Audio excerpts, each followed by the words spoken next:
ST नहीं दे पा रहे उनके लिए बता दूं, अपने मोबाइल में अनअकैडमी लर्निंग ऐप इंस्टॉल कर लो। इंस्टॉल करने के बाद अपना मोबाइल नंबर डाल के लॉगिन कर लो। लॉगिन करने के बाद यहाँ पर गोल पूछेगा, तो गोल में आपको ये वाला गोल सेट करना है, UP PSC, UP triple SC. उसके बाद आप यहाँ पर ट्राई या मॉक टेस्ट लिखा होगा, ट्राई या मॉक टेस्ट पे क्लिक करोगे तो आपके पास कई सारी एसटी खुल के आ जाएंगी। उसमें आप चाहो तो यूपीएसआई के एसटी पे क्लिक कर सकते हो। फिर एनरोल करने के लिए कहेगा तो एनरोल आप मेरे कोड से कर सकते हैं। ये कोड से आपको बिल्कुल एसटी जो होगी बिल्कुल फ्री में मिल जाएगी, उसका कोई चार्ज आपको नहीं लगेगा। ठीक है। अनअकैडमी पे बेटा एनी टाइम एनीवेयर कहीं पर भी लाइव और रिकॉर्डेड सेशन आप देख सकते हैं। यहाँ पर बेस्ट एजुकेटर, बेस्ट इन्फ्लुएंसर से पढ़ने का मौका मिलता है। मल्टीपल करेस्पॉन्डेंस कोर्सेज मिलते हैं। प्रॉपर एकेडमिक कैलेंडर प्रोवाइड किया जाता है। Workshop, strategy session, master classes मिलती हैं। अनलिमिटेड क्विजेस दिया जाता है। स्टडी मटेरियल और लाइव डाउट क्लियर सेशन कराया जाता है।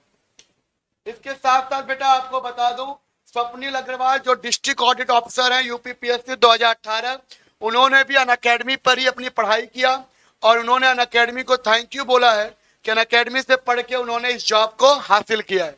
साथ में मनोज झा जी यूपीएससी 2018 क्वालिफाई करके इन्होंने भी अनअकैडमी को थैंक यू बोला है। स्वप्निल शेखर भट्ट जी जो कॉमर्शियल टैक्स ऑफिसर बने यूपी पीएससी 2018 में, उन्होंने भी अनअकैडमी को थैंक यू बोला है, क्योंकि अनअकैडमी की प्रॉपर गाइडेंस से उन्होंने अपना सिलेक्शन लिया है। और साथ ही में आलोक कुमार पंकज जी भी कॉमर्शियल टैक्स ऑफिसर बने हैं, उन्होंने भी अनअकैडमी प्लस पर ही अपनी तैयारी किया था। तो आप भी चाहिए तो कर सकते हैं घर बैठे तैयारी। 12 महीने का सब्सक्रिप्शन, 3 महीने फ्री, 24 महीने का सब्सक्रिप्शन, 4 महीने फ्री। सब्सक्रिप्शन लेने के लिए आपको मेरा रेफरल कोड यूज करना होगा और इस रेफरल कोड में 10% का डिस्काउंट भी मिलता है। गाना, जाते जाते गाना, ठीक है। साथ में बैच के बारे में बता देता हूं। लेखपाल की मुख्य परीक्षा की तैयारी क्रैश कोर्स 23 सितंबर से शुरू हो चुका है। ये बैच अनअकैडमी प्लस पर आपको मिल जाएगा। तो जिन बच्चों के पास अनअकैडमी ऐप है वो कर सकते हैं। साथ में ये तमाम बैचेस जो आप देख रहे हैं, ये सारे के सारे बैच आपको अनअकैडमी प्लस पर मिलेगा। बस एक बार सब्सक्रिप्शन लेना है अनअकैडमी पर, बैच कर सकते हो। बैच करने के लिए मेरा रेफरल कोड जरूर यूज कर लेना, इससे आपको डिस्काउंट मिल जाएगा। अगर आप बैच खरीदना चाहते हो तो 24 महीने का ये चार्ज है, 12 महीने का 7। नमस्कार मेरे प्यारे बच्चों, एक बार फिर से मैं आपके साथ जुड़ने जा रहा हूँ लेट्स गेट एग्जाम चैनल पे। और जैसा कि पिछले वीडियो में पार्ट 1 में हम लोगों ने 370 के बारे में बात किया, शुरू कर रहे थे हम लोग, लेकिन जैसा कि मैंने आपसे कहा था कि हम 370 के बारे में डायरेक्ट बात करेंगे तो आपको चीजें आधा अधूरा समझ में आएगा। हम रैंडम किसी मुद्दे पे बात करने से बेहतर है कि हम उसको जड़ से समझें, और जब हम उसको जड़ से समझते हैं, सीक्वेंस से समझते हैं, तो मेरा मानना है कि वो चीजें आपको बेहतर रूप से समझ में आती है। और जब आप बेहतर रूप से चीजों का रूट मालूम होगा तो आपको ये भी मालूम होगा कि 2019 में 5 अगस्त को ऐसा क्या हुआ कि हमारे देश से 370 धारा हटाई गई और कश्मीर हमारे देश का भाग बना। ऐसा क्या हुआ, कौन सी चीजें हुई, इन्हीं पे हम लोग बात कर रहे थे और इनसे बात शुरू कर रहे थे। तो पहले पार्ट में मैंने आपको ये बताया कि कैसे हमारे पास कश्मीर आया और किस तरीके से बारामूला का केस हुआ, किस तरीके से राजा हरि सिंह ने विलय पत्र पे साइन किया, कैसे माउंट बेटन और जिन्ना के बीच समझौता हुआ, कैसे जिन्ना ने अकबर खान एक ऐसे व्यक्ति को हमारे देश पे हमला करने के लिए भेजा था जो सेना था लेकिन सेना के रूप में नहीं आए थे, और ये सब माहौल कैसे बना। उसके बीच में हमने पहले पार्ट में समझा कि हैदराबाद कैसे जुड़ा। हैदराबाद अपनी इच्छा से हमारे देश में नहीं जुड़ा, जबरदस्ती हम लोगों ने हैदराबाद में सेना भेज के 2 लाख लोगों को मार कर हत्या हुई, तब हैदराबाद हमारे देश का भाग बना।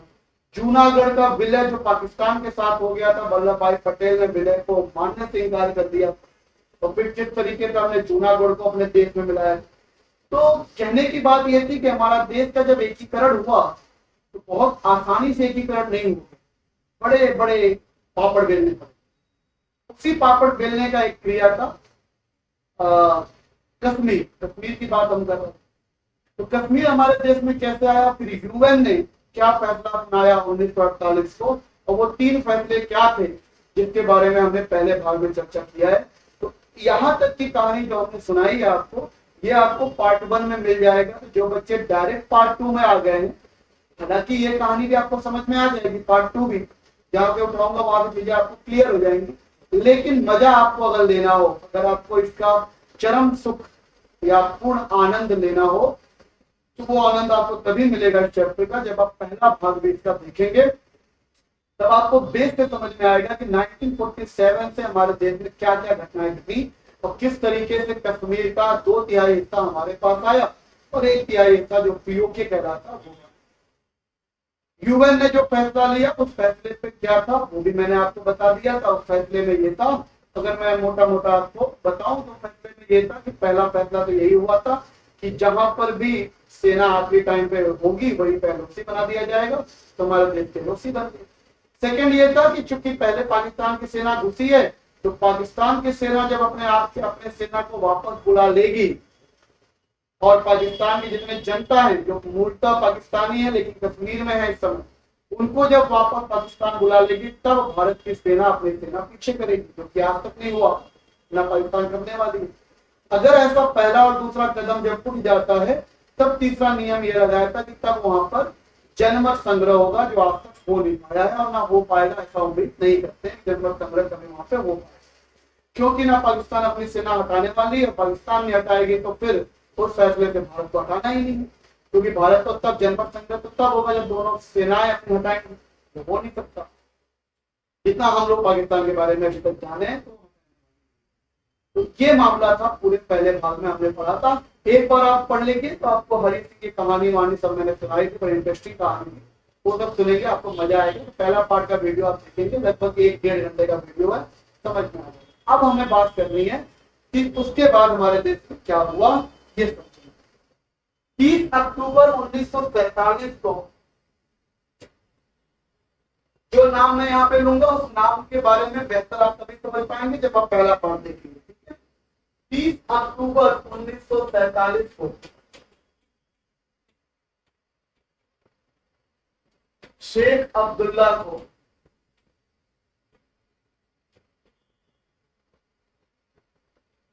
कश्मीर का प्रमुख बना दिया गया। राजा हरि सिंह के ही कहने पर, राजा हरि सिंह उस समय राजा थे, उनके आदेश पे कश्मीर का प्रमुख शेख अब्दुल्ला को बना दिया। 1949 में शेख अब्दुल्ला, जवाहरलाल नेहरू, वल्लभ भाई पटेल, इन लोग के बीच में एक मीटिंग, और इस मीटिंग में ये डिसाइड हुआ कि अब ये चीजें कैसे चलेंगी, कश्मीर के बारे में भी कुछ हल निकाला जाए। तो कश्मीर का विलय हो चुका है और उस समय आपको मालूम है कि 1949 में क्या हो रहा था, हमारे देश का संविधान लगभग तैयार ही होने वाला था। 26 नवंबर 1949 को हमारा संविधान तैयार हो गया था। उसके पहले की ये बात है कि हमारा संविधान भी तैयार होने वाला, संविधान सभा बैठ के संविधान बनाएगी। इस मीटिंग में यह तय हुआ कि अब कश्मीर का जो मामला उसको कैसे हल किया जाए, क्योंकि अभी तो वहां पे जनमत संग्रह हुआ नहीं है। जनमत संग्रह जब तक नहीं हुआ तब तक कश्मीर का जो 2/3 हिस्सा है वो तो भारत नहीं है, 1/3 पीओके है। तो जनमत संग्रह का वेट करेंगे, जब तक जनमत संग्रह नहीं होता तब तक कश्मीर के जो रूल्स और रेगुलेशन होंगे वो कैसे चलेंगे, इस पर चर्चा होने वाली थी। तो इस मीटिंग में यह तय हुआ कि कश्मीर से 4 व्यक्ति संविधान सभा के मेंबर बने। याद रखना, संविधान सभा के मेंबर बनाए गए, क्योंकि उस समय ये होगा कि जो भी कश्मीर का नियम है तो संविधान में ही लिख लेते हैं, क्या दिक्कत। तो ये सहमति बनी कि आप क्या करते हैं, संविधान में ही लिख लिया जाता है उन सब चीजों को। तो संविधान में लिखने के लिए कश्मीर से 4 सदस्य आए जो संविधान सभा के मेंबर बने, और वो 4 सदस्य कौन कौन से थे, तो याद रखना, एक तो खुद शेख अब्दुल्ला ही थे पहले,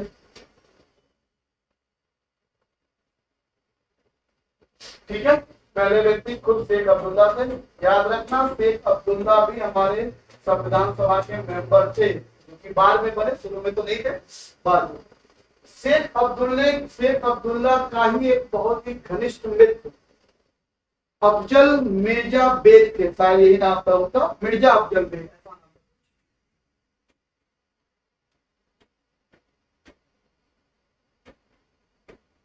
मिर्जा अफजल बेग, शेख अब्दुल्ला और मिर्जा अफजल बेग की जोड़ी ऐसा कहा जाता है जैसे जय और वीरू की जोड़ी है। उस समय मोदी जी और अमित शाह की जोड़ी है, ऐसी जोड़ी मानी जाती है, जय और वीरू की जोड़ी। दूसरे ये पता। तीसरा जो व्यक्ति जो संविधान सभा का मेंबर बना कश्मीर की तरफ से, वो थे मसूदी।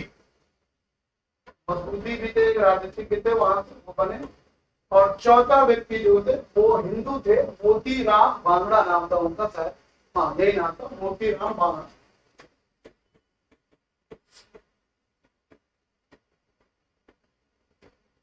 तो ये 4 सदस्य आए हमारे देश में संविधान कश्मीर से, जो संविधान सभा के मेंबर बने, और इन लोगों ने भी संविधान बनने में मदद की। इनका रोल क्या था, कश्मीर को लेके जो नियम बनाने थे वो नियम यहाँ पे बना। ठीक है, जो संविधान हमारा बना, जो संविधान मूल रूप से तैयार हुआ, उसमें कश्मीर के बारे में जो आर्टिकल था वो 306A था। बाद में इसी 306A को ही क्या कर दिया गया, 370 बना दिया गया। तो मूलतः संविधान का जो ड्राफ्टिंग हुई थी, उस ड्राफ्टिंग में 306A जो था वो कश्मीर के लिए था, और फिर जब फाइनल संविधान आया तो उसे 370 आर्टिकल बना दिया गया, और यही 370 आर्टिकल बने। 370 आर्टिकल बेसिकली क्या है, अगर आपको अपने संविधान का भाग 21 मालूम होगा, अगर आपने संविधान पढ़ा होगा तो भाग 21 के बारे में आप जानते होंगे। और भाग 21 में क्या है, 369 से लेकर 392 तक के जो आर्टिकल है वो भाग 21 में आते हैं। और ये जो 369 से लेकर 392 तक के आर्टिकल जो भाग 21 में रखे गए हैं, ये एक्चुअल में किसके लिए रखा गया था, अस्थायी राज्यों के लिए। 369 से लेकर 392 तक था वो अस्थायी चीजों के लिए था, टेम्पररी चीजों के लिए बनाया गया था। ऐसी चीजों के लिए इसमें रूल बनाए गए थे या संविधान या नियम बनाए गए थे जो अस्थायी है, जिससे बाद में कुछ परिवर्तन होना, जैसे नागालैंड की था, ये सब चीजें इसी अस्थायी। ठीक है, इसी में 13 अमेंडमेंट करके 13 अमेंडमेंट 13वां संशोधन हुआ था, पंडित जवाहरलाल नेहरू ने किया था, 1962 में किया था मेरे ख्याल से। 13वां अमेंडमेंट 1962 में किसने किया था, नेहरू जी ने। और ये अमेंडमेंट किस लिए किया गया था, क्योंकि उस समय नागालैंड, क्योंकि यहाँ पे जो आर्टिकल थे इस आर्टिकल के बीच में नागालैंड का भी था और अस्थायी चीजों की। तो नागालैंड ने कहा कि भैया आपने तो हमें अस्थायी में डाला हुआ, मतलब अस्थायी रहेंगे कि हम आप पे भरोसा करें, ऐसा करेंगे आप हमारे। नागालैंड का जो नागा समूह था, इतना खतरनाक समूह था कि वो अपने आजादी के लिए जान देने और जान लेने के लिए हमेशा तैयार। नागालैंड को अगर सच कहूं तो नेहरू जैसा व्यक्ति था जो अपने देश में मिला लिया, वरना ऐसा कोई राजनेता अभी तक नहीं आया है जो मिला सके नागालैंड और पापड़ बेलने। इसमें नेहरू की तारीफ करनी पड़ेगी, नेहरू ने ऐसा नागालैंड को हमारे देश में। तो 1913वां अमेंडमेंट जो हुआ 1962 में, नेहरू जी ने अमेंडमेंट करके नागालैंड को एक विशेष प्रावधान दे दिया, और यहाँ पे नागालैंड के लिए 371A बनाया गया। 371A बनाया गया नागालैंड के लिए अमेंडमेंट के बाद। तो जो भाग 21 था वो क्या था, अस्थायी के लिए था, और अस्थायी राज्यों में जो विशेष प्रावधान आते हैं उन प्रावधानों के लिए, यहाँ पे विशेष प्रावधान जो थे उसके लिए था। और इसी में 370 आर्टिकल भी आ गया था। 370 क्लियर है यहाँ तक।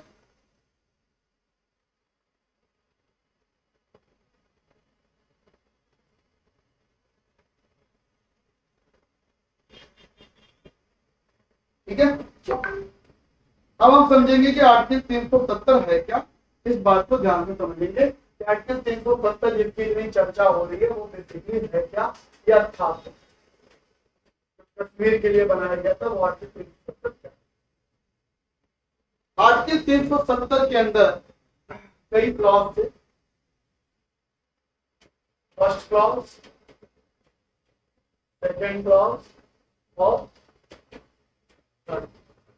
फर्स्ट क्लॉज के अंदर ही कई बातें, फर्स्ट क्लॉज के अंदर 370 वन के अंदर ए था, और 370 वन के अंदर जो ए भाग था वो ये कहता था कि कश्मीर पे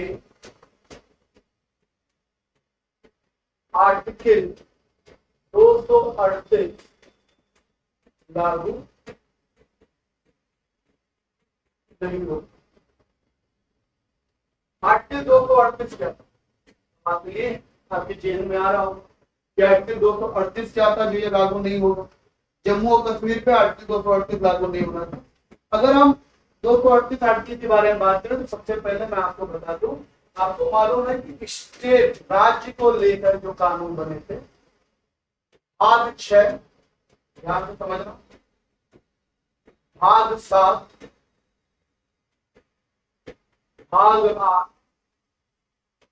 भाग 9, ये सारे जो भाग थे वो राज्यों के लिए बनाए गए। स्टेट के लिए इतने भाग बनाए गए थे, अलग अलग तरीके के, 4 तरीके के हमारे राज्य उस समय जब संविधान मूल रूप से बना हमारे पास, तो 4 तरीके के राज्य बनाए गए थे। जो भाग 6 एक राज्य एक तरह के राज्य के लिए था, भाग 7 दूसरे तरीके के राज्य के लिए था, भाग 8 तीसरे तरीके के राज्य के लिए था, और भाग 9। अगर हम भाग 6 के राज्य के बारे में बात करें तो भाग 6 में कौन से राज्य थे? तो इसमें जो आर्टिकल था भाग 6 में वो कहां से लेके कहां तक था? तो ध्यान रखिएगा 152 से लेकर आर्टिकल 152 से लेकर 237 तक, 237 तक का आर्टिकल होता वो भाग 6 क्या था ये? तो आप कह सकते हैं कि ये पूर्ण राज्यों के बारे में था जो राज्य ब्रिटिश ने हमें सौंपा। ब्रिटिश ने जो राज्य ब्रिटिश संसद के अंदर थे वो राज्य हमें ब्रिटिश ने दे के गए थे। उन राज्यों के बारे में 152 से लेकर 237 का हम कह सकते हैं कि 1935 का जो अधिनियम था उस अधिनियम के अंतर्गत जितने भी राज्य थे अंग्रेजों के पास वो सारे राज्य यहाँ पे आ गए, जैसे उत्तर प्रदेश हो गया, मध्य प्रदेश हो गया, ये ठीक है। भाग 7 के अंदर एक आर्टिकल था, बस एक ही आर्टिकल था 238। भाग 8 के अंदर जो आर्टिकल थे वो 239 से लेकर 242 तक थे। आर्टिकल 239 से लेकर 242 तक, और यहाँ पर आर्टिकल 243। ये जो आर्टिकल 238 था ये किन राज्यों के लिए था? तो ये उन राज्यों के लिए था जो राज्य आसानी से हमारे देश में शामिल नहीं होना चाह रहे। हैदराबाद, मैसूर, कश्मीर, ये सारे राज्यों को भाग 238 के अंतर्गत रखा गया था। जैसे हैदराबाद हो गया, मैसूर हो गया, कश्मीर हो गया। और इन राज्यों के पीछे आर्टिकल 238 अलग क्यों रखा गया था? क्योंकि इन्हीं राज्यों को, ऐसे तमाम राज्यों को विशेष प्रावधान दिए गए। क्या विशेष प्रावधान? जैसे ये राज्य शामिल तो हो नहीं रहे थे भारत में, तो पूछा गया भैया कि आपको क्या चाहिए? तो उन्होंने कहा कि हमें हमारी सेना चाहिए। वल्लभ भाई पटेल ने कहा ले जाओ आप सेना, ले जाओ सेना, और बताओ क्या चाहिए? तो हमें हमारी राजशाही मिलनी चाहिए, हमारे नाम के आगे राजा लगा होना चाहिए, हमें प्रीवी पट मिलना चाहिए। मतलब ये सारी जो भी 21 तोपों की सलामी वाली बिजली की सुविधाएं थी उन राज्यों को दिया गया था। इन राज्यों, ये वही राज्य हैं जिनको बाद में प्रीवी पट मिलता था, लाख 2 लाख रुपए हर महीने आपको जाते थे इन राज्यों के राजशाही के लिए, और इनकी राजशाही जिंदा। बस ये भारत में आ गए थे, उसी का किराया हम लोग दे रहे, बस ये समझिए, ठीक है। बाकी सारी सुविधाएं की अपनी थी, तो ये बहुत मतलब बहुत ज्यादा सुटेबल राजा माने। 239 से 42 तक वो राज्य थे जिनको ब्रिटिश यूटी की तरह यूज कर रही थी। जैसे मिजोरम हो गया, ठीक है, जैसे मिजोरम हो गया, सिक्किम हो गया, ये सारे जो राज्य थे, त्रिपुरा हो गया, ये सारे, मतलब आप कह सकते हैं यूटी वाले जो राज्य थे वो 239 से 42 के अंदर रखे गए थे। और भाग 9 में 243 में केवल एक ही राज्य रखा गया था, अंडमान। और ये अंडमान भी अंग्रेज दे नहीं रहे थे, अंडमान अंग्रेज दे ही रहे थे। बहुत मुश्किल से भारत ने बड़े पापड़ बेल के अंडमान को लिया है। अंग्रेज कह रहे थे अंडमान नहीं देंगे, वल्लभ भाई पटेल ने कहा नहीं, अंडमान में तो हमारी यादें जुड़ी हैं, अंडमान में तो आपने हमारे बहुत से देशवासियों को काला पानी की सजा दी, अंडमान में रहे, वो दीजिए हमको। बड़ी मुश्किल से अंडमान मिला, उसको रखा गया 272। तो ये जो 238 के प्रावधान थे जो मुख्य राज्यों को दिया गया था, इसके जो विशेष प्रावधान थे कश्मीर पे बोला गया इसके प्रावधान लागू नहीं होंगे, मतलब इसके अंतर्गत भी कश्मीर नहीं आएगा, इनके प्रावधान से आगे का प्रावधान इनको मिलेगा, इससे भी ज्यादा विशेष प्रावधान कश्मीर को दिया जाएगा। ये उसने लिखा। ये जो राज्य थे ना वो इन राज्य को चढ़ाते थे, तुम लोग कैसे राज्य में बताओ, हम देखो राजस्थानी वाले हमें कितों को सलामी मिलती है, हमें प्रीमियम पर मिलता है, ये सारी चीजें होती। बाद में जब धीरे धीरे ये जुड़ गए तो नेहरू जी ने भी इसको समाप्त करने की बहुत प्रयास किया, बहुत दिन तक अगर वो रह जाते तो दिन और कर ही देते। तो आर्टिकल 238 पे इन्होंने काम किया था। बाद में नेहरू जी ने क्या किया, एक अमेंडमेंट किया था, उस अमेंडमेंट में उन्होंने क्या किया था, हटा दिया था 238 आर्टिकल, वो हम बाद में बात करेंगे। अमेंडमेंट में बाद में नेहरू जी ने क्या किया, 238 आर्टिकल को ही खत्म कर दिया। 1962 या 54 में 238 आर्टिकल को इन्होंने खत्म कर दिया, पूरा खत्म। तो भाग 7 भी खत्म कर दिया और भाग 9 भी खत्म कर दिया। आप कभी भी अपना संविधान पढ़ेंगे तो आपके संविधान में भाग 6 के बाद भाग 7 नहीं मिलेगा, डायरेक्ट भाग 8 मिलेगा। भाग 7 को डिलीट कर खत्म ही कर दिया था आर्टिकल 238 का मामला ही खत्म कर दिया। तो नेहरू जी ने पहले काम कर दिया। हालांकि तो अब के समय में हमारे पास दो ही तरीके के राज्य हैं, सारे राज्यों को भाग 6 के अंदर डाल दिया गया और जो यूटीज थी उनको भाग 8 के अंदर डाल दिया। भाग 9 भी, अंडमान भी किसमें आ गया, यूटीज में आ गया, तो भाग 9 भी खत्म हो गया। भाग 9 को बाद में जिंदा किया गया और भाग 9 को जब जिंदा किया गया बाद में तो इसके अंदर सरकारी समिति, जिला पंचायत वो सब डाल दिया गया। फिलहाल आपके राज्य भाग 6, लेकिन शुरुआत में भाग 238 था। तो हमारे उसमें तक कश्मीर पर आर्टिकल 238 लागू नहीं होगा, ये 370 के पहले आर्टिकल के पहला। कहने का मतलब ये है कि हमारा जो देश था किस तरीके से हमें मिला, ये बड़ी कठिनाई वाला। आज कोई याद नहीं करता है कि हमारा देश, बस सब कहते हैं कि इंडिया है, लेकिन इंडिया कैसे इंडिया बना, ये बड़ा महत्वपूर्ण। लक्षद्वीप की अगर हम बात करें, अगर हम लक्षद्वीप की बात कर रहे हैं आपसे, तो लक्षद्वीप में सबसे ज्यादा मुस्लिम ट्राइबल रहते,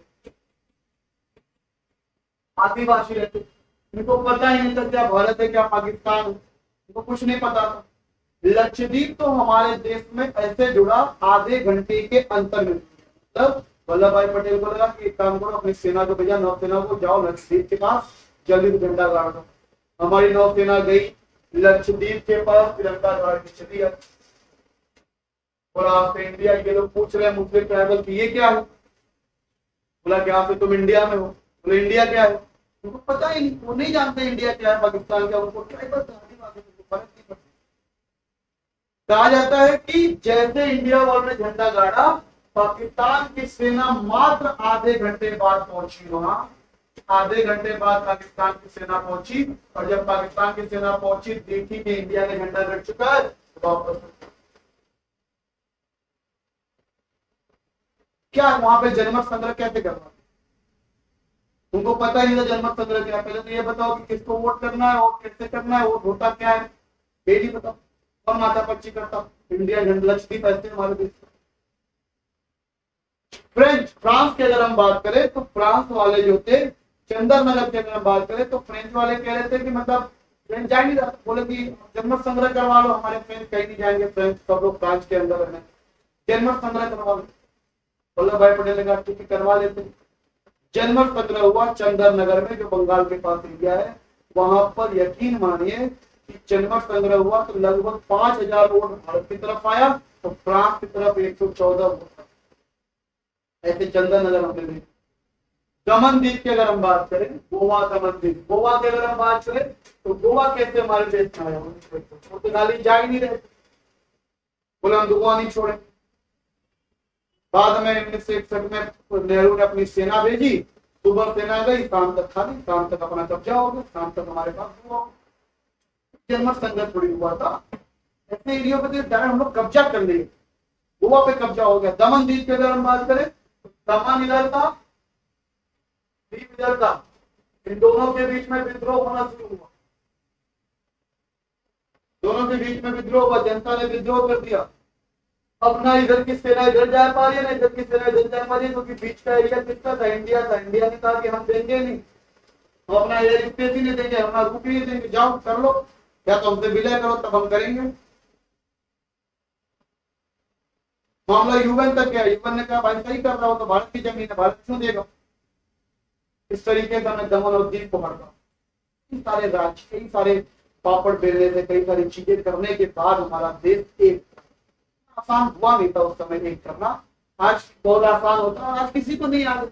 गोवा में चले जाओ, गोवा को नहीं आते, गोवा हमारा दमन द्वीप को नहीं आते, हैदराबाद को नहीं आते। अब तो हैदराबाद की वो रियासत रही नहीं गई, क्योंकि महाराष्ट्र उधर अलग हो गया, कर्नाटक उधर चला गया, तो हैदराबाद की पुरानी रियासत रही नहीं गई। लेकिन किसी को याद नहीं, ना किसी को फर्क पड़ता। सिचुएशन के हिसाब से, जो सिचुएशन हो उस सिचुएशन के हिसाब से कदम उठा लेना चाहिए, यही सही होता है।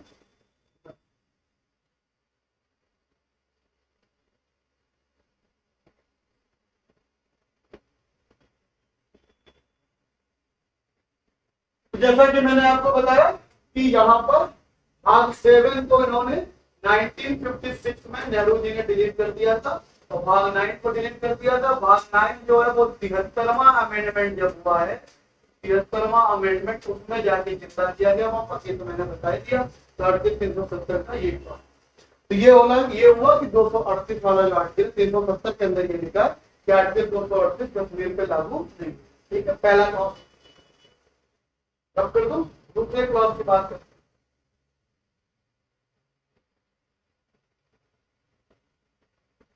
नोट बनाते रहिएगा, तभी तो आपको चीजें समझ में आएगी। कहानी की तरफ सुन रहे हो, बाद में फिर आपको याद ही ना रहे क्या हुआ था, कब क्या हुआ था, भूल जाओ, मिक्स करो, फिर नोट बनाते रहिएगा। ए में तो ये लिखा था नहीं हो, फर्स्ट क्लॉज का बी पार्ट में क्या लिखा था वो बात, बी और सी इंपॉर्टेंट है, वो समझिएगा। बी में लिखा था कि भारतीय संसद का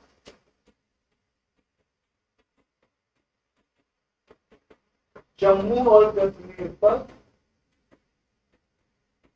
क्या अधिकार होगा, ये आर्टिकल 370 बन के बी में लिखा गया था। भारतीय संसद का जम्मू और कश्मीर पे क्या अधिकार होगा, इसमें लिखा था। देखिए आपको मालूम है कि जब विलय पत्र साइन हो रहे थे, तो विलय पत्र में साइन होने के उस समय जो रियासतें थी उनसे 3 चीजें ली जा रही, क्या क्या लिया जा रहा था? एक तो डिफेंस लिया जा रहा था, एक संचार लिया जा रहा था, और एक विदेश मंत्रालय। डिफेंस कह लीजिए, संचार कह लीजिए, और विदेशी मंत्रालय। तो जो रास्ताओं से जो हमारा विलय, जो रास्ताइयों में हमारा विलय पत्र साइन हो रहा था, उसमें हम लोग पूरे रास्ता ही नहीं ले रहे, हम क्या ले रहे थे उनसे? डिफेंस, एक्सटर्नल जो अफेयर्स है हमारे वो लेते थे, संचार लेते थे, ठीक, इतनी शक्तियां हम ले लेते थे उनसे, ये भारत के अंतर्गत रहेंगे। तो बी में 370 के पहले क्लॉज के बी भाग में भारतीय संसद का जम्मू कश्मीर पे क्या अधिकार है वो लिखा गया है। इसमें यह लिखा है कि अगर भारतीय संसद चाहे तो वो इन्हीं 3 पे कश्मीर के लिए कानून बना दो।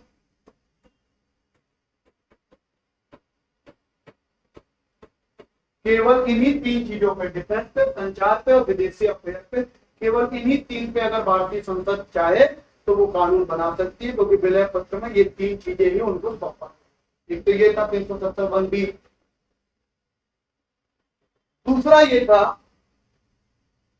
भारतीय संसद अगर चाहे कोई और कानून बनाना, संसद कोई और कानून, ये बहुत इंपॉर्टेंट है क्योंकि यही बाद में हटाएंगे अमित शाह। जब ये याद रहेगा तभी तो समझ पाओगे कि अमित शाह ने इसको कैसे हटा दिया। इतने सारे आर्टिकल को रिमूव करने का कोई तरीका रहा होगा ना, संवैधानिक तरीके से हटाया, तो कैसे हटाया वो समझना पड़ेगा, तो इसलिए समझना जरूरी है। 370 आर्टिकल पहले क्लॉज का बी भाग में पहली चीज तो ये लिखी कि भारत का संसद इस पे चाहे तो कानून बना सकती है। दूसरा ये लिखा था संसद कोई और कानून बनाना चाहे तो राष्ट्रपति आदेश देगा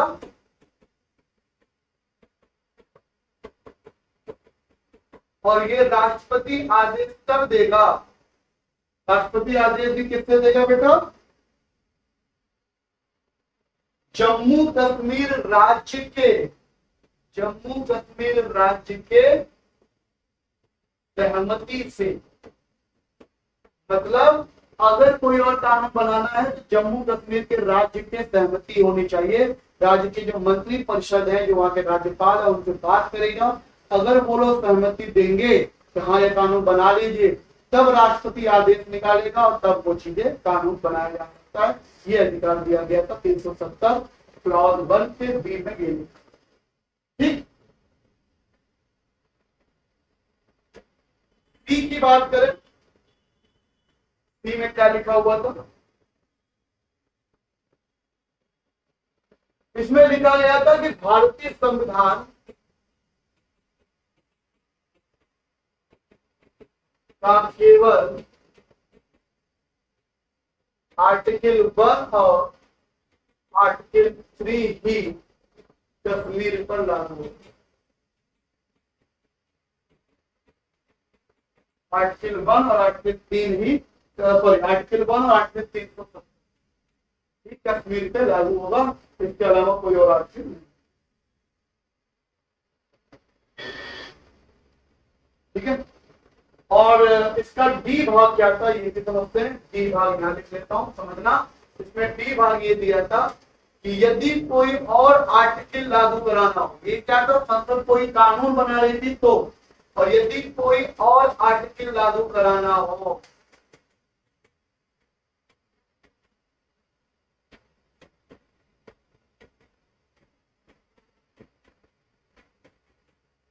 तो राष्ट्रपति को कश्मीर के संविधान सभा से आज्ञा लेनी। आपको मालूम है कश्मीर का भी अलग संविधान बना था, वहां की भी संविधान सभा थी। 1956 में कश्मीर का संविधान लागू हो गया, उसके बाद संविधान सभा रद्द हो गई, तो मामला यही तो फंस रहा है। उसमें लिखा हुआ है कि कश्मीर के संविधान सभा से आज्ञा लेनी होगी, संविधान सभा है ही। तो कुछ लोग का यह मत है कि जब संविधान सभा है नहीं तो इसका मतलब 370 आप कभी हटा ही नहीं सकते, क्योंकि आप कोई और आर्टिकल लागू नहीं कर सकते, क्योंकि संविधान में लिखा हुआ है कि आर्टिकल लागू करने के लिए आपको कश्मीर के संविधान सभा की आज्ञा लेनी पड़ेगी। संविधान की सभा है ही नहीं तो कैसे लेनी पड़ेगी? कुछ लोग का ये मानना है जो इसके पक्ष में कह रहे जब संविधान सभा है ही नहीं तो उसका औचित्य खत्म हो गया, फिर तो आगे हम कैसे ले, तो खत्म ही कर दो, वो आर्टिकल ही खत्म कर दो। इसके बीच में भी तो हम मतभेद है, आगे समझेंगे क्या है कहानी। फिलहाल ये आर्टिकल देंगे। तो ये 370 आर्टिकल के पहले क्लॉज के 4 भाग थे, ए बी सी और डी, 4 भाग। ये 370 का आर्टिकल सेकंड क्या क्या है कर दो बेटा, नोट करते रहना। ठीक है, 370 का सेकेंड आर्टिकल क्या कहता है वो समझते हैं।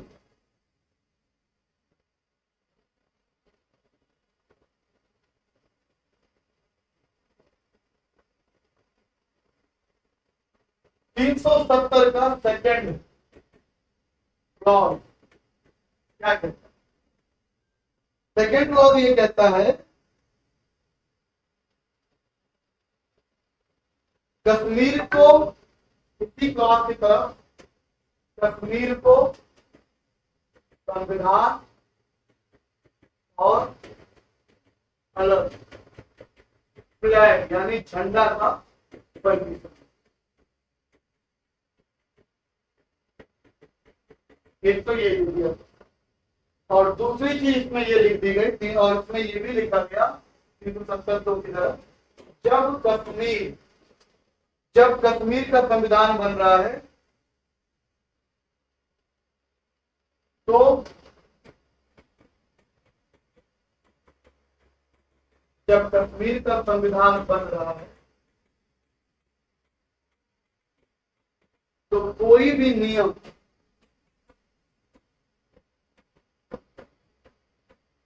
वही मान्य होगा जिसको अंतरिम रूप से, अंतिम रूप से संविधान सभा पास करे।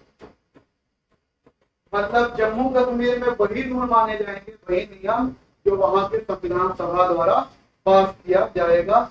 ये आर्टिकल 370 में उनको पावर दी है।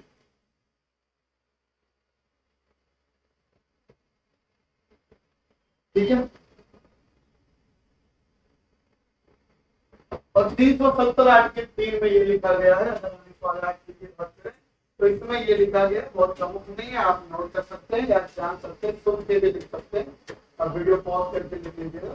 370(3) में ये दिया गया है कि जम्मू कश्मीर की संविधान सभा की आज्ञा से या सिफारिश से, अगर जम्मू कश्मीर की संविधान सभा कोई सिफारिश करती है, कोई आज्ञा देती है, तब जाकर भारत देश का राष्ट्रपति कोई और नियम या कोई और कानून बना सकता। आपको मालूम है कि हमारे देश का जो संविधान था, कश्मीर का जो संविधान था, 1956 में कश्मीर का संविधान लागू हुआ।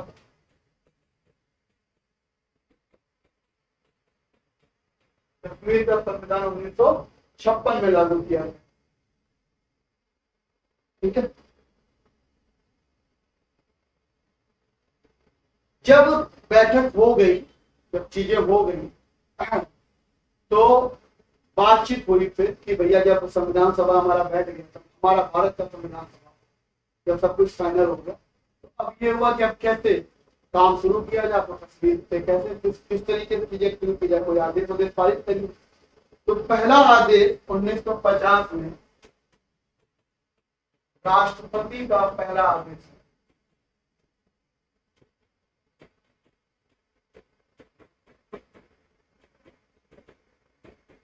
कश्मीर को लेकर राष्ट्रपति का जो पहला आदेश 1950 में आया, और 1950 में यही हुआ कि जो विलय पत्र में 3 शर्तें दी गई हैं, 3 शर्तें आपको याद होगी, मैंने क्या बताया, डिफेंस, संचार और विदेश।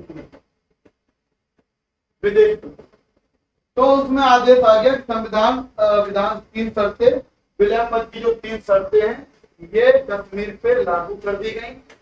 यहाँ से दूसरी चीज ये हो गई 1950 में कि कश्मीर में संविधान सभा का गठन करने का आदेश हो गया। कश्मीर में संविधान सभा का गठन करने का आदेश कर दिया गया प्रेसिडेंट के द्वारा। ठीक है। तो 1951 में संविधान सभा का गठन हुआ और 1956 में कश्मीर का संविधान सभा लागू हुआ। 1952 में शेख अब्दुल्ला को कश्मीर का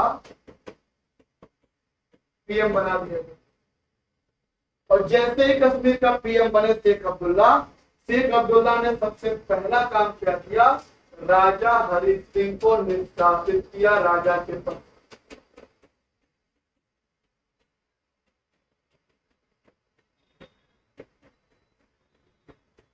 राजा हरि सिंह को निष्कासित कर दिया राजा ने। वहां की जनता ने विद्रोह कर दिया, बोला बिना राजा के नहीं चलेगा, राजा तो कोई ना कोई चाहिए हमें। तो शेख अब्दुल्ला ने कहा हमें हरि सिंह तो हमें नहीं चाहिए, क्योंकि हरि सिंह ने ही इनको पीएम बनाया, इनको सारे प्रमुख इन्होंने, तो हरि सिंह नहीं बनाया। लेकिन जैसे ये सत्ता में आया, सबसे पहले उन्होंने हरि सिंह को निष्कासित किया। और जब जनता ने विद्रोह किया तो बाद में इन्होंने क्या किया, तो बोला कि हरि सिंह तो हमें नहीं चाहिए। तो हरि सिंह के ही लड़के थे कर्ण सिंह, और कर्ण सिंह को इन्होंने राजा बना दिया। लगा कर्ण सिंह क्यूट से आदमी है, छोटे थे, बहुत प्यारे से, क्यूट से, बोला इन्हीं को बना देते हैं, क्या दिक्कत है। जैसे लोगों ने इंदिरा गांधी को जब प्रधानमंत्री बन रही थी तो लोगों ने इंदिरा गांधी को गूंगी गुड़िया समझ के प्रधानमंत्री बना दिया, तो चलो इन्हीं को बना लेते हैं, क्या दिक्कत है, देश चलेगा अपने हिसाब से। इंदिरा गांधी इतना ज्यादा कुछ आता नहीं, हम लोग चाहेंगे भाई हो। बाद में इंदिरा गांधी ने जब अपना रौद्र रूप दिखाया है, अच्छो की खटिया खड़ी, जो लोग उन्हें गूंगी गुड़िया समझ रहे थे वो लोग तो पानी मांगते फिर रहे। वो सत्ता 1966 में इंदिरा गांधी आई, उसी समय उन्होंने मनसा जाहिर कर दिया। 1971 में इंदिरा गांधी जब हुकूमत से आई तो उस समय तो मतलब रोज आदमी सुबह उठता था तो ये सोच के उठता था कि आज क्या नया नियम आ जाए, कुछ इस तरीके का माहौल बना। कर्ण सिंह को फिर उन्होंने राजा बनाया गया। हरि सिंह के बेटे थे कर्ण सिंह, और जो ये राजा बने तो उस समय इनको क्या कहा जाता था, राजा का मतलब राज्यपाल कह सकते हैं। उस समय उनको सदर ए रियासत कहा गया। सदर ए रियासत किसको बनाया गया, तो उस समय कर्ण सिंह को बनाया गया सदर ए।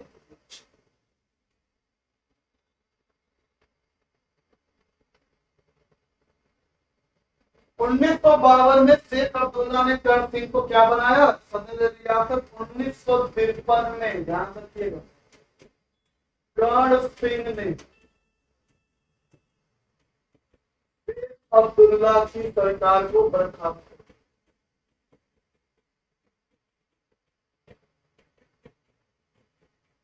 शेख अब्दुल्ला की सरकार को बर्खास्त।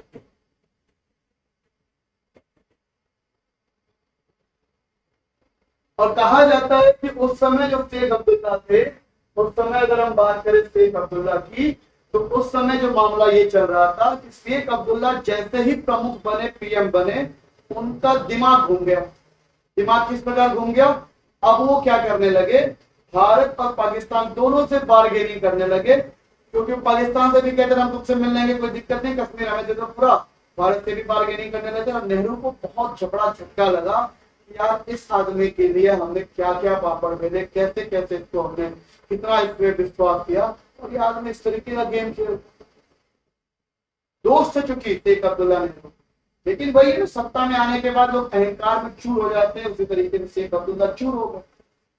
शेख अब्दुल्ला इधर उधर बार्गेनिंग करने लगे। बहुत तकलीफ में हुए नेहरू जी। तो कहा जाता है कि नेहरू ने ही कर्ण सिंह के माध्यम से उनकी सरकार बर्खास्त करवाई। और जब इनकी सरकार बर्खास्त हुई तो वहां पर किसकी सरकार बनी, फिर कांग्रेस की सरकार बनी।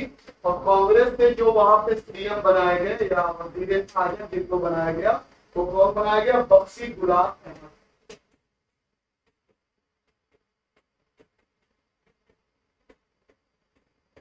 बख्शी गुलाम अहमद को वहां का प्रमुख बना। हालांकि इतने कोई बहुत चर्चित आदमी थे नहीं है, लेकिन कांग्रेस की सरकार चलानी थी तो कोई ऐसे आदमी को उठा के रख दो बस पोस्ट के लिए। 1952 में 1952 में शेख अब्दुल्ला जब बन गए थे, ये क्या बन गए, पीएम बना दिया। क्या मैं पीएम नहीं, पीएम। जब शेख अब्दुल्ला के प्रमुख, शेख अब्दुल्ला 1952 में जब प्रमुख बन गए थे, तो शेख अब्दुल्ला और गवर्नमेंट, शेख अब्दुल्ला और भारत सरकार के बीच, शेख अब्दुल्ला और गवर्नमेंट ऑफ इंडिया के बीच समझौता हुआ। शेख अब्दुल्ला और गवर्नमेंट ऑफ इंडिया के बीच समझौता हुआ। और इसी समझौता में क्या क्या चीजें हुई, बहुत सारी बातें हुई, लेकिन कुछ प्रमुख बातें जो हुई वो ये हुई कि हम लोग प्रधानमंत्री को प्रधानमंत्री नहीं कहेंगे, हम प्रधानमंत्री को वजीर आजम कहेंगे। नेहरू ने कहा कुछ भी कहो, क्या जा रहा है, क्या देना, और बताओ। दूसरी चीज उन्होंने कहा कि हम राजा नहीं कहेंगे, जो भी वहां का राजा होगा, राज्यपाल, जिसको राज्यपाल कहते हैं, राज्यपाल को हम सदर ए रियासत कहेंगे। राज्यपाल लिखेंगे, राज्यपाल जो उस समय राजा थे राज्यपाल मानेंगे। और तीसरा उन्होंने जो प्रमुख बात बोली थी, कोई और राज्य का नागरिक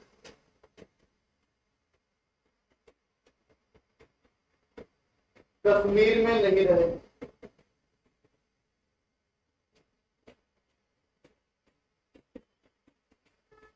कश्मीर में नहीं रहे, इस तरीके के कुछ हुआ। और ये जो प्रमुख 1952 जब शेख अब्दुल्ला और गवर्नमेंट ऑफ इंडिया के बीच समझौता हुआ, इसी को बेटा हम लोग कहते हैं दिल्ली एग्रीमेंट या फिर दिल्ली समझौता कहा जाता है।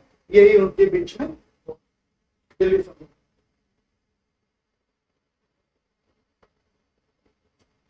नेहरू ने कहा चलो ठीक है रखो यार, निपट लेंगे धीरे धीरे सब कुछ। धीरे धीरे नेहरू ने बहुत सी ऐसी चीजें की जिससे उनकी पावर खत्म होती गई, फिर उस पर हम लोग बात करेंगे।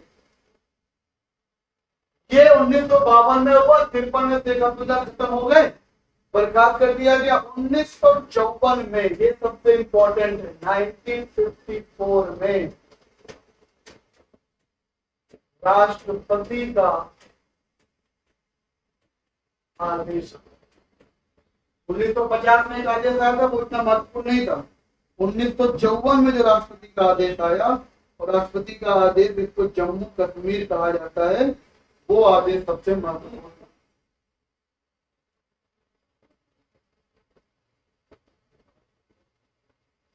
1954 में राष्ट्रपति का आदेश आया, और ये जो राष्ट्रपति का आदेश था ये किसके लिए आया? जम्मू और कश्मीर के लिए आया, फाइनल आदेश। और यही आदेश जो था ये सबसे इंपॉर्टेंट था। आज भी अगर, अब तो नहीं है, अब तो क्या ही होगा, लेकिन 2019 5 अगस्त के पहले जो मांग रखी जाती थी कश्मीरियों के द्वारा वो यही कि हमें वापस 1954 की स्थिति दे दो, वरना हम बवाल करेंगे। बवाल इसीलिए होता था, वो 1954 की स्थिति मांगते थे। क्या था 1954 की स्थिति, उसको समझते हैं। और उसको समझने के लिए आपको चीजें डिटेल में समझनी पड़ेगी। क्या था डिटेल में, उसको समझते हैं। 1954 की स्थिति क्या था? राष्ट्रपति का आदेश बहुत महत्वपूर्ण आदेश है, इसी को पढ़ना है। पार्ट 2 बहुत ही कठिन है, पार्ट 2 जो है बहुत इंपॉर्टेंट है, जो मैं पढ़ा। अगर आपको याद होगा तो आर्टिकल 1954 राष्ट्रपति का आदेश को ही आर्टिकल 35A कहा जाता है। याद हो, आर्टिकल 35 से आप संविधान की कोई भी किताब खरीद लो, संविधान के किसी भी किताब में आर्टिकल 35 से आपको नहीं मिले, वो है ही नहीं। 1954 के जो राष्ट्रपति का आदेश था उसी को आर्टिकल 35A मान लिया। पीछे के दरवाजे से संविधान में इसको डाला गया, कई उल्लेख आपको मालूम है। आर्टिकल 12 से लेकर आर्टिकल 32 तक का जो अधिकार है उनको क्या कहा जाता है? फंडामेंटल राइट्स कहा जाता है। 35% आर्टिकल 35। जो 33-34 आर्टिकल है, 33 और 34 आर्टिकल है, ये आर्टिकल क्या है इसको समझेंगे अगर तो 33 कहता है कि मूल अधिकारों पे जो सीमाएं लगी हैं उसके बारे में बात करते हैं। मूल अधिकारों की सीमाओं की भी बात करता है। और आर्टिकल 34 जो है वो देश में सैनिक शासन का बात करता है, किस तरीके से सैनिक शासन काम करता है उस तरीके से। हालांकि हमारे देश में कभी आर्टिकल 34 लगाया नहीं गया, सैनिक शासन का भी प्रयोग नहीं किया। आर्टिकल 35 क्या था? आर्टिकल 35 था मूल अधिकारों, आर्टिकल 35 बेसिकली क्या है? मूल अधिकारों के पक्ष में नियम बनाने का अधिकार। आर्टिकल 35 क्या है? मूल अधिकारों के पक्ष में नियम बनाने का अधिकार। यानी कि देखो ये कुछ टॉपिक ऐसे जिसमें रायता फैल, आप आराम से पढ़िएगा, पॉज कर करके पढ़िएगा, समझ में। आर्टिकल 35 क्या है? मूल अधिकारों के पक्ष में कोई नियम अगर बनाना हो सरकार को तो वो आर्टिकल 35 के तहत कोई नियम बनाती है। ठीक है, तो इसी के तहत आर्टिकल 35A बनाया गया। संविधान में तो नहीं लिखा है लेकिन आदेश है। आर्टिकल 35 से क्या है? संविधान में नहीं लिखा है, लेकिन 1954 का जो राष्ट्रपति का आदेश है वही आर्टिकल क्या माना जाता है? 35A। क्या था आदेश, क्या था आर्टिकल 35 से, उसको हम लोग डिटेल में समझेंगे। अगर आर्टिकल 35 के बारे में बात करूं तो पहला आदेश जो निकला राष्ट्रपति के द्वारा 1954 में क्या था? ये लिखा गया कि आर्टिकल 35A के तहत कोई भी ऐसी विधि या कानून, कोई भी ऐसी विधि या कानून, ज्यादा तो नहीं हो रहा,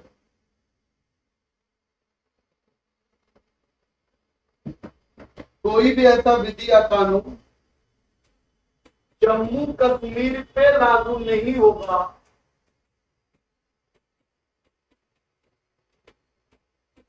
जम्मू कश्मीर पर लागू नहीं होगा जो 370 से संबंधित होंगे, जो 370 से संबंधित। समझ में आया? अच्छा, ये राष्ट्रपति का आदेश कैसे आ सकता है आप सबको मालूम है, ठीक है। तो राष्ट्रपति का आदेश आया, उस राष्ट्रपति का जो समझौते के बाद राष्ट्रपति का आदेश आया वो ये आया कि 370 के अलावा कोई भी और विधि या कोई भी और कानून जम्मू कश्मीर पे लागू नहीं है। केवल और केवल भारतीय संविधान का आर्टिकल 370 ही लागू होगा और कोई लागू नहीं होगा। और 370 आर्टिकल बना ही किसके लिए था? जम्मू कश्मीर के लिए। तो भारत का कोई भी नियम वहां पे लागू होने से बचेगा। ये था नियम पहला। दूसरा क्या था? दूसरा इसका आदेश क्या था? जम्मू कश्मीर की अगर हम बात करें तो जम्मू कश्मीर का स्थायी नागरिक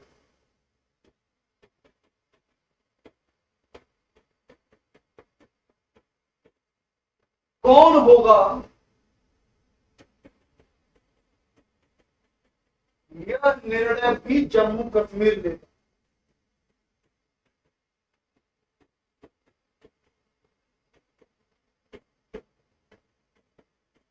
यह निर्णय वहां का राज्य में।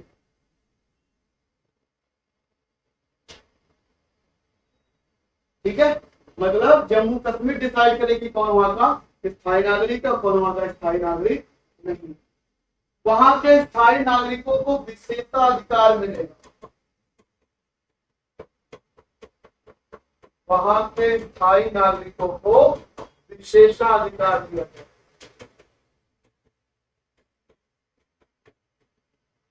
वहां के स्थायी नागरिकों को विशेषाधिकार दिया गया। क्या क्या विशेषाधिकार?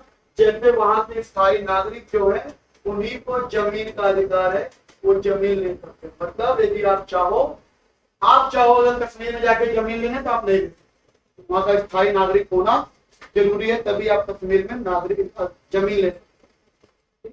वहां का स्थायी नागरिक कौन होगा? जरूरी नहीं कि आप वहां बहुत दिन से रह रहे हो तो आप स्थायी नागरिक हो जाओ।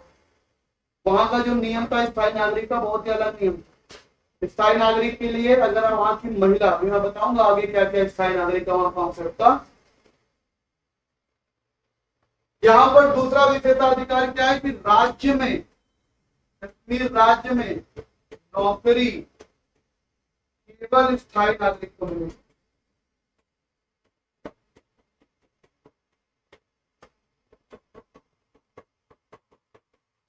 यदि आप 50 साल से वहां पे रह रहे हैं, कहीं और से जाकर अगर आप वहां फंसे 50 साल से वहां रह रहे हैं तो आप वहां के स्थायी नागरिक नहीं करेंगे। लेकिन ऐसा माना जाता था कि पाकिस्तान का अगर कोई मूलतः निवासी है, कोई जाके पाकिस्तान में 10 साल रहा और फिर पाकिस्तान से आगे कश्मीर में भी 10 साल रहा और आगे रहने की मंशा जाहिर करता है, उसको वहां का नागरिक बना दिया जाता था स्थायी। लेकिन भारत का कोई नागरिक किसी और राज्य का वहां जाके 50 साल भी रहे तो वो स्थायी नागरिक नहीं। अगर कश्मीर की कोई महिला किसी अलग राज्य में जाकर शादी कर लेती है तो वो महिला और उस महिला के आने वाले बच्चे भी स्थायी नागरिक नहीं माने। और वहां पे नौकरी भी किसको मिलेगी? जो वहां का स्थायी नागरिक होगा। और जमीन का अधिकार भी किसको मिलेगा? जो वहां का स्थायी नागरिक होगा। ये नियम 1954 में पास किया गया और इन्हीं आर्टिकल को, और यही आदेश जो था, जो मैं कहता हूं जो अमित शाह ने 35 से हटाया था, वो बेसिकली 35 से नहीं था, 1954 के आदेश को ही रद्द किया था अमित शाह ने 5 अगस्त 2019। बताऊंगा आगे कैसे रद्द हुआ, चर्चा करेंगे हम लोग। फिलहाल आपको बता दूं कि आर्टिकल 370 क्या था, आर्टिकल 35 से क्या था, वो आपको समझ में आ गया होगा। थोड़ा सा है, कॉम्प्लिकेटेड है, अब इतना मुश्किल तो है ही, तभी तो इतना बवाल है। इतना आसान होता तो फिर बवाल ही क्या, तो मुश्किल तो है। लेकिन कैसे कैसे आया, क्या क्या आया, वो चीज आपको समझना है। अब दोबारा वीडियो को पॉज करके देखेंगे और पानी पी पी के देखेंगे, थोड़ा रिलैक्स होके देखेंगे तो आपको समझ में आएगा। सारे रूल अगर आप लिखोगे और दोबारा तिबारा सुनोगे तो आपको चीजें बेहतर समझ में आएंगी। ऐसा नहीं है कि नहीं समझ में आएगा, कोई रॉकेट साइंस आपको नहीं पढ़ाया जाए।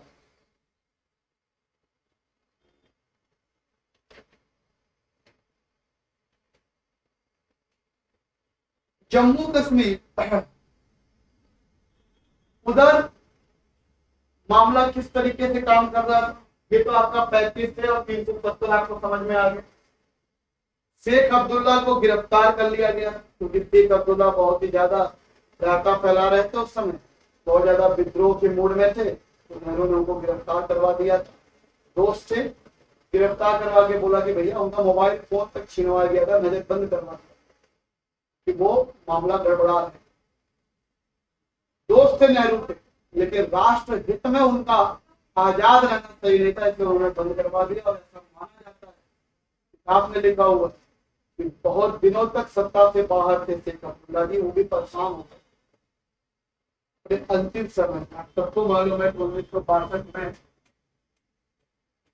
चाइना का युद्ध हुआ, 1965 में पाकिस्तान का युद्ध हुआ, 1971 में तो होगा, चाइना का युद्ध भारत हार गया।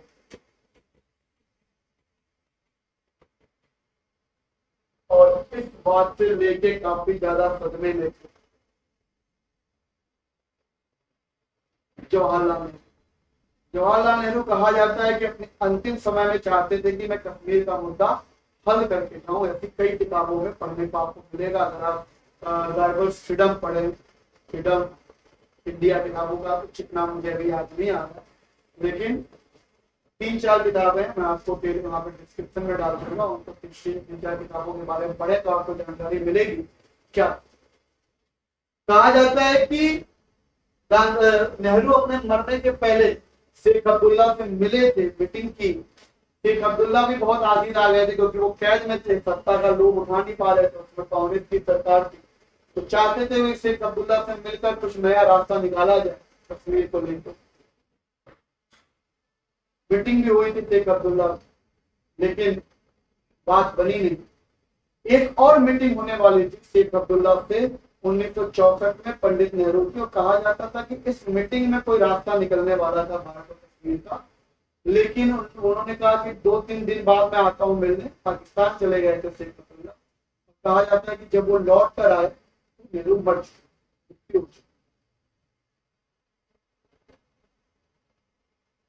शेख अब्दुल्ला जब कैद में थे तो शेख अब्दुल्ला का बेटा था फारूक अब्दुल्ला, जो जयपुर से मेडिकल की पढ़ाई कर रहा। कहा जाता है कि फारूक अब्दुल्ला का उस समय देखरेख या फीस, क्योंकि उनके दोस्त का लड़का था, राष्ट्रहित के चक्कर में अपने दोस्त को उन्होंने कैद करवा दिया था, लेकिन दोस्त के बेटे को अपना बेटा समझकर उन्होंने फारूक अब्दुल्ला की फीस जमा करते थे, पढ़ाई का खर्चा देते थे। नेहरू कितने आदर्शवादी व्यक्ति थे, और लोग उनके ऊपर भी इल्जाम लगा देते हैं कि उन्होंने देश के साथ।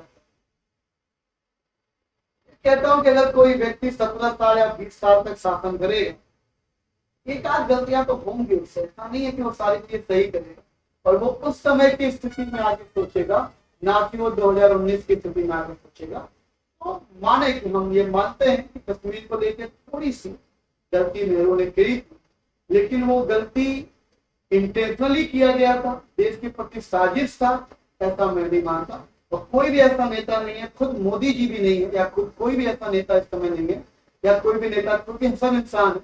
तो मेरा ये मानना है कि कोई 100% सभी फैसले सही ले ले, ये जरूरी नहीं।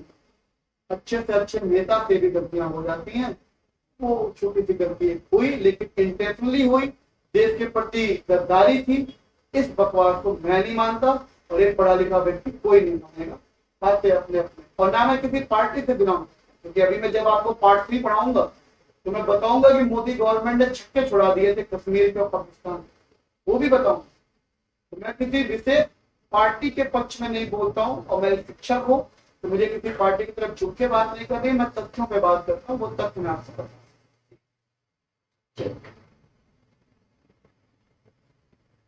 अगर मैं बात करूं कश्मीर के संविधान की,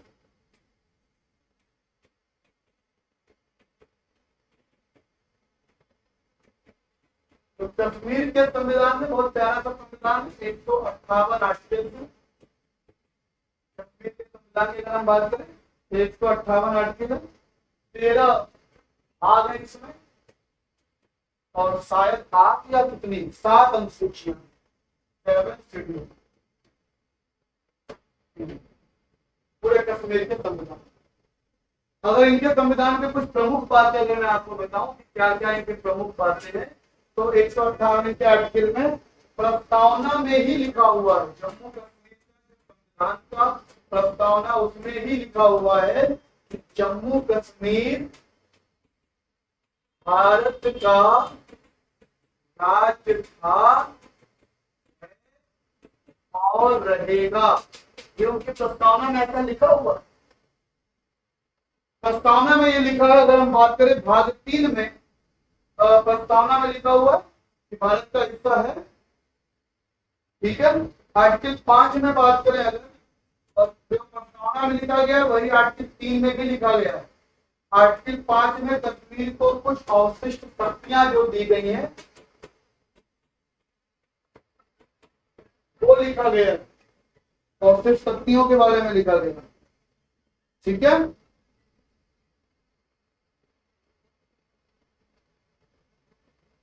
आर्टिकल 6 से 10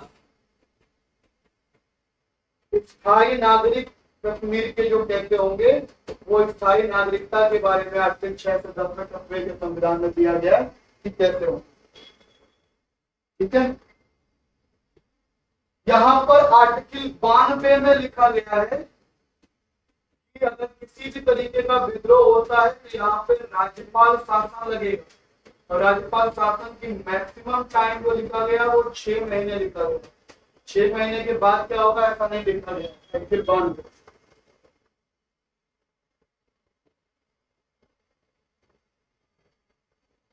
और याद रखिएगा 1959 में वल्लभ भाई पटेल मर चुके हैं, नेहरू ही कर रहे हैं। 1959 में नेहरू ने कश्मीर संविधान में पहला संशोधन करवाया था।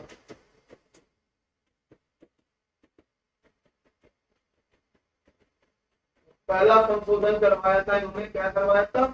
उस समय हमारे कश्मीर में इलेक्शन कमीशन, जो भारत का इलेक्शन कमीशन होता था, चुनाव आयोग, वो वहां पर लागू नहीं होता था। तो इन्होंने पहला संविधान 1959 में संशोधन करवा के अपने इलेक्शन कमीशन को कश्मीर में भी लागू करवाया था 1959 में। अब जो भारत का इलेक्शन कमीशन था वो कश्मीर में भी लागू हो रहा था, ठीक है। इसी के साथ साथ एक और संशोधन उन्होंने किया था 1964 में। 1964 में नेहरू ने एक और अमेंडमेंट करवाया था। क्या अमेंडमेंट करवाया था? उन्होंने कहा कि आर्टिकल 356 लागू होगा कश्मीर। आर्टिकल 356 आपको मालूम है राष्ट्रपति शासन की बात करता है। राज्यपाल शासन 6 महीने तक चलेगा। अगर उससे भी मामला न समझ में आए तो आर्टिकल 356 भी लागू किया जा सकता है। ये भी आर्टिकल कश्मीर के संविधान में नेहरू ने संशोधन करवा दिया। उसके बाद 1964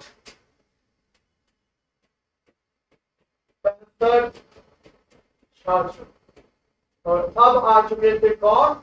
शास्त्री। फिर आएंगे इंदिरा गांधी। और इन लोगों ने जो धज्जियां उड़ाई हैं, ऐसा नहीं है कि सारा खेल 5 अगस्त को ही हुआ, ऐसा नहीं है। पहले से ही चीजें हो रही थी, धीरे धीरे स्टेप बाय स्टेप हो रहा है। ऐसा नहीं कि 5 अगस्त को आके किसी ने अचानक सारा बम मारा। लेकिन हाँ, जो 5 अगस्त को हुआ वो बहुत ही काबिले तारीफ चीज हुई। जो अभी तक की सरकार जो बातचीत करके कर रही थी, थोड़ा बहुत धीरे धीरे इसका इलाज कर रही थी, अमित शाह जी आए 5 अगस्त को डायरेक्ट उस बीमारी को ही निकाल दिए। ये हुआ। क्या हुआ उस दिन 5 अगस्त 2019 को, कैसे हुआ, ये बहुत ज्यादा इंपॉर्टेंट है। ऐसा उन्होंने कौन सी चाल चली कि सारे के सारे पत्ते घरे के घरे रह गए और 370 चुटकी भर में आ गए। एक ही दिन 5 अगस्त को ही राज्यसभा में हर 1 घंटे के इंटरवल पे 4 घटनाएं ऐसी घटी जो अगर आप समझेंगे तो आपको समझ में आएगा कि आर्टिकल 370 कैसे हटा, और वो 4 घटनाएं आपको मैं बताऊंगा पार्ट 3 में। इसके बाद की जो कहानी है, जो आखिरी कहानी है कि 2019 में 5 अगस्त में अमित शाह ने क्या ऐसा खेल खेल दिया, पूरा देश में मजा आ गई। मेरा क्या ओपिनियन है 370 के प्रति, सही है कि गलत है, वो भी मैं आपको पार्ट 3 में बताऊंगा। और आपको ये भी बताऊंगा कि पार्ट 3 में 370 हटना सही था, संवैधानिक रूप से, व्यवहारिक रूप से, सैद्धांतिक रूप से सही था कि नहीं था। ये सारी बातें मैं आपको पार्ट 3 में बताऊंगा। तो पार्ट 2 यहीं पे खत्म करते हैं। पार्ट 3 में आपसे मिलूंगा और जस्ट 2 घंटे बाद आपको पार्ट 3 मिल जाएगा, उसमें मैं आपको इसके आगे कहानी। जय हिंद, जय भारत। उम्मीद है कि आपको ये क्लास अच्छी लगी होगी। हाँ, थोड़ी सी टफ है, पहले वाला पार्ट आप देखेंगे तो सेकंड वाला समझ में आएगा, और सेकंड वाला अगर आप देख लिए तो थर्ड वाला आपको समझ में आएगा। ठीक है, थर्ड वाला लेके आएंगे। थैंक यू, खुश रहिए, जय हिंद, वंदे मातरम। कमेंट करके जरूर बताइए, लाइक जरूर करते रहिए। Thank you.